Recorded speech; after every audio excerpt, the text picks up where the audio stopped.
Pernah wonten kejadian apa Pak di sini Pak? Kalau kejadian, kalau saya nggak bisa menceritakan itu Mas. Nanti kalau kalian cerita saya bohong. Nanti kalau ngerasakan sendiri kan tahu sendiri.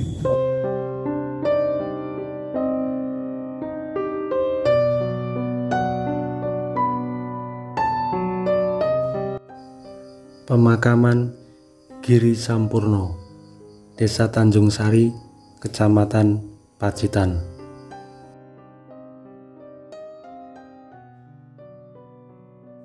Di kompleks pemakaman Giri Sampurno ini terdapat sebuah makam seorang tokoh besar di Pacitan.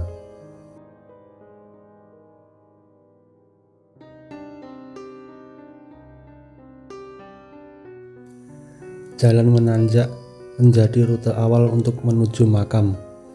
Pada 400 meter pertama, jalan berlapis paving, di kanan kirinya terdapat komplek pemakaman umum.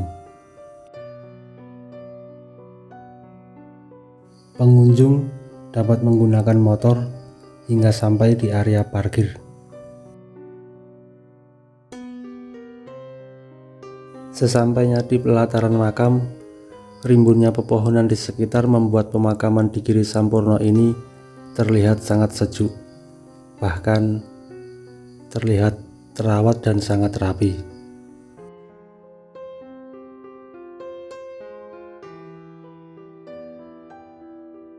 Selanjutnya, peziarah harus menapaki 180 anak tangga sebelum mencapai puncak Giri Sampurno, tempat bersemayamnya jasad dari seorang tokoh yang berperan penting bagi penyebaran Islam di Pacitan.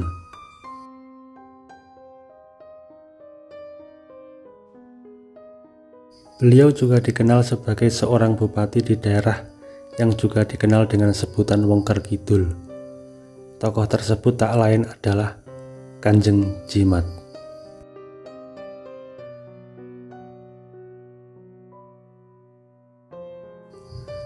Setibanya di puncak, sebuah bangunan berbentuk rumah langsung terlihat.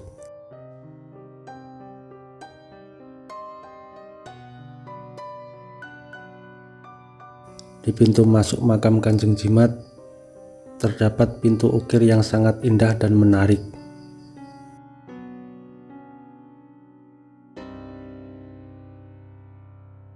Tak berselang lama, kedatangan saya disambut baik oleh pengurus yang sekaligus menjadi juru kunci makam Kanjeng Jimat. Beliau bernama Pak Agus Jatmiko. Menurut informasi, beliau masih keturunan ke-6 dari Kanjeng Jimat. Beliau dengan senang hati berbagi informasi dan menjelaskan siapakah sosok Kanjeng Jimat ini.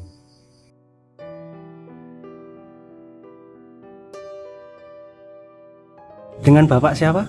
Dalem kalih Agus, lengkapipun Agus Jatmiko. Pak Agus sebagai? Dalem sebagai Kang Resik wonten mriki. Oh, nggih, sebagai juru kunci lah nggih. Nggih, Pak, jadi kedatangan saya ke sini yang pertama mau ziarah nggih, ke makamnya Kanjeng Jimat, sing pengkali nggih. Istilahnya mau napak tilas, ingin tahu sejarahnya sosok Kanjeng Jimat niku siapa nggih. Nggih niki nyuwun selain minta tolong mau dijelaskan sosoknya Kanjeng Jimat niki siapa, Pak? Nggih, monggo Pak. Nggih. Nah, sebelum itu saya mencuplik cerita dari sejarah Sastrowijoyo karena berhubungan. Pada saat itu terjadi perang saudara itu antara Surakarta dan Yogyakarta. Itu merebutkan tanah dulu Sukowati, sekarang Sragen. Nah, terus Pangeran Pamukbumi kalah larinya ke sini bersama penderek yang setia bersama sisa prajuritnya yang berjumlah menurut ceritanya itu ada 60 orang. Itu pendereknya itu yang setia itu namanya Setroketipo. Nah, sampai sini Pangeran Mangkubumi sakit parah kan seperti itu. Akhirnya dicarikan obat, dicarikan jamu oleh penderek tadi Setroketipo tadi. Nah, itu berupa buah air pacé kan seperti itu. Nah, setelah diminumkan kepada Pangeran Mangkubumi, pada saat itu juga Pangeran Mangkubumi langsung sehat kan seperti itu. Nah, setelah itu Pangeran Mangkubumi berjanji kepada Setroketipo tadi, nanti kalau di sini sudah istilahnya kalau orang Jawa anek padangin zaman wis dadi tanah perdikan, mau dijadikan tumenggung wonten mriki. Nah, akhirnya lama-lama akhirnya bisa kembali lagi ke Yogyakarta.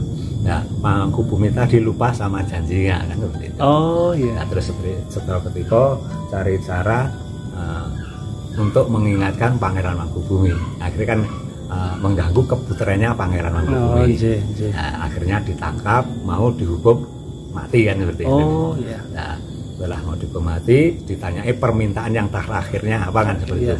Akhirnya Setro Ketiko cuma bilang kalau boleh saya cuma minta buah air pacenya yang dulu pernah dikasihkan kan seperti itu. Gitu. Dan di situ Pangeran Mangkubumi baru ingat. Dan akhirnya diboyong ke sini menjadi Tumenggung. Kebetulan pada saat itu pemerintahan berganti dari Ketumenggungan menjadi bupati.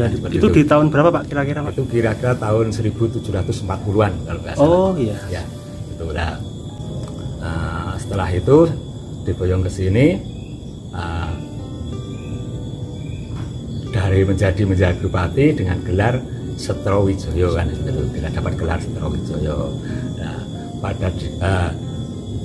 dari Pangeran Mangkubumi, Setro Ketiko ini dikasih istri selirnya Pangeran Mangkubumi namanya Nitisari. Nah, itu. Nah, pada saat dikasihkan Nyun Pangapunten menurut cerita menurut bapaknya, beliau itu Nitisari itu udah dalam keadaan mengandung. Udah dalam keadaan mengandung ya. Saat dinikahi Setro Ketiko Pak? Ya. Oh iya. Udah keadaan mengandung. Akhirnya sampai sini Setro Ketiko sendiri dengan Nitisari punya dua putri, namanya Nyi Roro Bardim kalih Nyi Roro Bonika kan begitu. Ya. Nah, punya guru ngaji, punya mudin ya beliau ini yang Joyoniman nama aslinya. Nama aslinya Joyoniman ya? Yang Joyoniman. Nah, setelah Setro Ketiko tua tadi digantikan putranya yang dari Pangeran Mangkubumi tadi namanya Raden Mas Lancur. Gelarnya jadi bupati kedua Setrowijoyo II kan. Oh gitu. Iya. Nah, setelah lama-lama menurut ceritanya Raden Mas Lancur ini Setrowijoyo ini orangnya sakit-sakitan kan gitu. Orangnya cacat kalau menurut iya. kan gitu. Akhirnya karena nggak bisa melanjutkan pemerintahan, nggak punya putra lagi, akhirnya beliau ini diambil putra menantu. Nah, menggantikan bupati ketiga dengan gelar Jogokaryo. Itu. Nah, terus sampai lama sampai bapaknya beliau sampai terjadinya perang Lesung. Perang Lesung itu perang terjadinya perang antara Pangeran Diponegoro melawan Belanda itu di daerah perbatasan Jawa Timur Jawa Tengah di Desa Lesung. Oh, di Desa Lesung. Dikasih nama Perang Lesung. Nah, beliau ini kebetulan dulu pernah menjadi penderek Pangeran Diponegoro pada saat itu. Nah, setelah itu perang selesai, Pangeran Diponegoro melanjutkan perjalanannya. Beliau ini diangkat dipercaya menjaga barang-barang pusaka di Surakarta.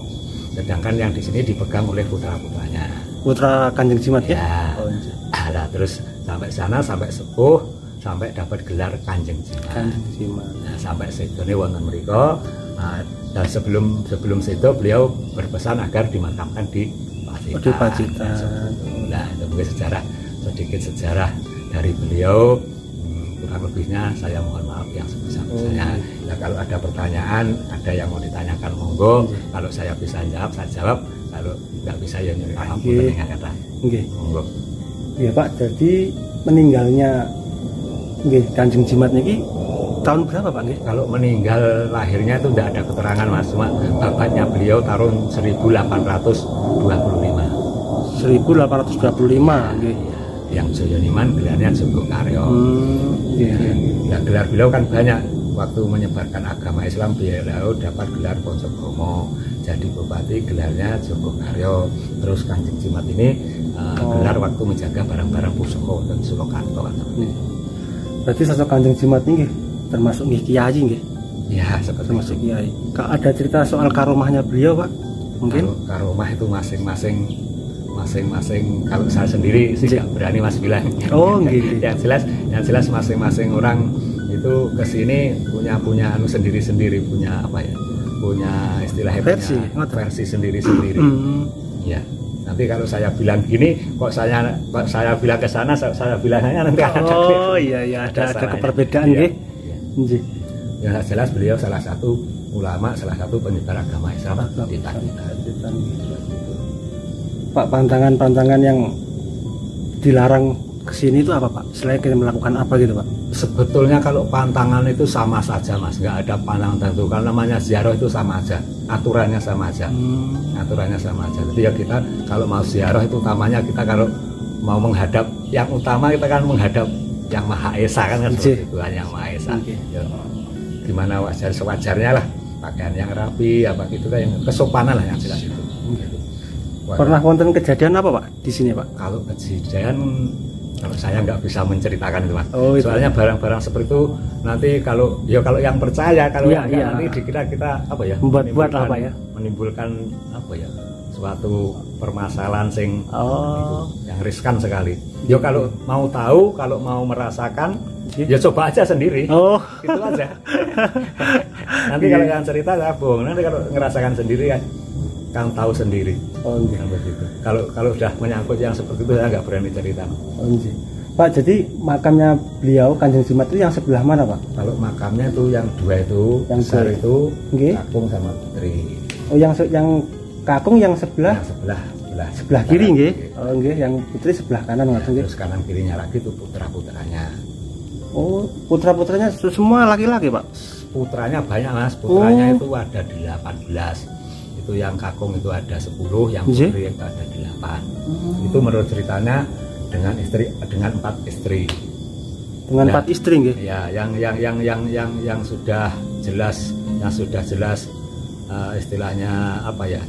Itunya 2. Jadi dari putrinya Setrokotipo tadi sama Zuriyah dari Termas. Masih ada? Oh iya. Nyai Jimat, namanya Nyai Jimat gitu. Kalau untuk makam yang sebelah sini Pak, ini putra-putranya nggih? Ini satu keluarga Mas. Oh, satu keluarga semua nggih. Masih banyak Pak yang ziarah ke sini? Alhamdulillah masih banyak. Masih banyak. Biasanya paling banyak hari-hari apa Pak? Ada hari tertentu kah? Hari banyak itu nggak bisa ditentukan. Kadang iya. Nggak mesti. Nggih. Biasanya puasa ngoten nggih? Ramadan itu masih banyak Pak? Kalau Ramadan nggak seberapa banyak, cuma kalau sebelum Ramadannya itu banyak. Oh, sebelum Ramadan banyak. Kalau seperti bupati yang sekarang atau yang tradisi yang sekarang lah Pak, itu biasanya suan ke sini tuh hari-hari jadi kah apa hari apa Pak? Ya kalau hari jadi itu pasti ke sini nggih. Tapi kalau hari-hari tentu memang sering juga. Ada juga. Oh, jadi ini nggih sosoknya seorang Kanjeng Jimat nggih. Ya matur sembah nuwun Pak informasi ini pun nggih. Semoga membantu kita penjelasannya tentang generasi muda nanti nggih. Amin. Nggih.